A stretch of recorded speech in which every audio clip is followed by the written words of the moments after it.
Action. On se met des plafonds de verre tout seul. On s'en rend compte après. Bonjour Gisèle. Bonjour. Comment ça va? Très bien. Ouais. J'ai bien aimé le action. C'est pour ça que je suis là. C'est comme au cinéma, c'est ça? C'est ça. Je suis actuellement professeure d'université en biochimie et microbiologie à l'université de Guyane. Et depuis 2 ans, je suis vice-présidente recherche et valorisation. Au niveau de mes responsabilités administratives en tant que vice-présidente recherche et valorisation, ce qui me motive, c'est qu'en travaillant avec toute l'équipe de gouvernance, nous sommes en train de construire une université que l'on souhaite ancrée sur son territoire, que l'on souhaite inclusive, que l'on souhaite innovante, de façon à répondre aux besoins de la population, de façon à donner une image positive et d'excellence vis-à-vis de l'extérieur, notamment nos voisins sud-américains. Alors au niveau de l'enseignement, moi vraiment ce qui me plaît, c'est que j'ai la possibilité, en faisant un cours dans lequel j'explique la réponse immunitaire, que j'explique comment un organisme arrive à lutter contre une infection par des microbes, c'est que j'ai la possibilité en faisant ça de transmettre ma passion, parce que je trouve que c'est vraiment fascinant de voir comment notre corps il est structuré et organisé.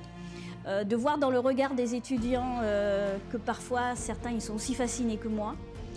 Et puis peut-être la cerise sur le gâteau, c'est quand les étudiants reviennent nous voir en nous disant merci, que c'est grâce à mon cours qu'ils se sont orientés vers cette formation, et je trouve ça vraiment, vraiment super, vraiment génial. Au niveau de la recherche, j'ai travaillé pendant près de 25 ans sur les maladies infectieuses, c'est vraiment ce qui m'intéressait. Je me suis intéressée à des maladies que l'on trouve en Guyane notamment, comme le paludisme, comme la leishmaniose qui s'attrape en forêt. Et mon objectif était de mieux comprendre les interactions entre ces microbes et l'homme, de façon à avoir des éléments permettant de mieux diagnostiquer, de mieux traiter les maladies et de mieux prévenir la transmission de ces maladies à l'homme. J'ai l'habitude de dire que le métier d'enseignant-chercheur est un métier qui est triple à travers les 3 missions que je vous ai citées, pour arriver à concilier ces 3 types d'activités différentes. Il est nécessaire d'être motivé, d'avoir l'envie, d'être passionné, d'aimer ce qu'on fait. Après, comment on y arrive? Comment on concilie tout ça? Je dirais que j'ai été bien entourée par des personnes qui m'ont conseillé, qui m'ont accompagnée, qui m'ont boosté. Ensuite, c'est du travail. Donc ces heures, on ne les compte pas. Je pourrais raconter l'anecdote de mon fils, il était tout petit, il me voit un week-end, il me dit « Ah non maman, tu vas pas encore travailler ?»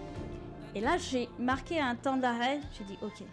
J'ai fermé l'ordinateur et après, j'ai fait attention à ne travailler que quand il dormait ou quand il n'était pas là. Donc, équilibrer son temps de travail et sa vie personnelle.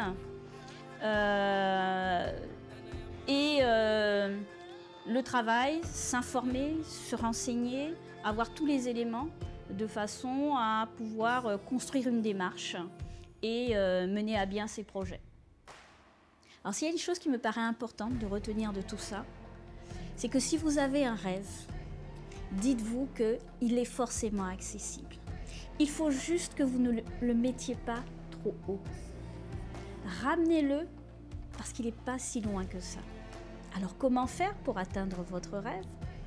Il vous suffit simplement d'avancer petit à petit, pierre après pierre, année après année. Moi, ma maxime maintenant, elle est toute simple. C'est un proverbe créole. Piti piti, totika monte montagne.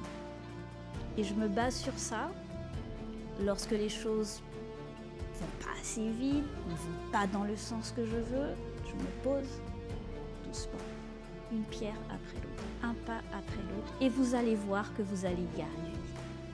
Et une fois que vous y serez, vous allez vous rendre compte que ce rêve, il n'était pas si loin de vous que ça.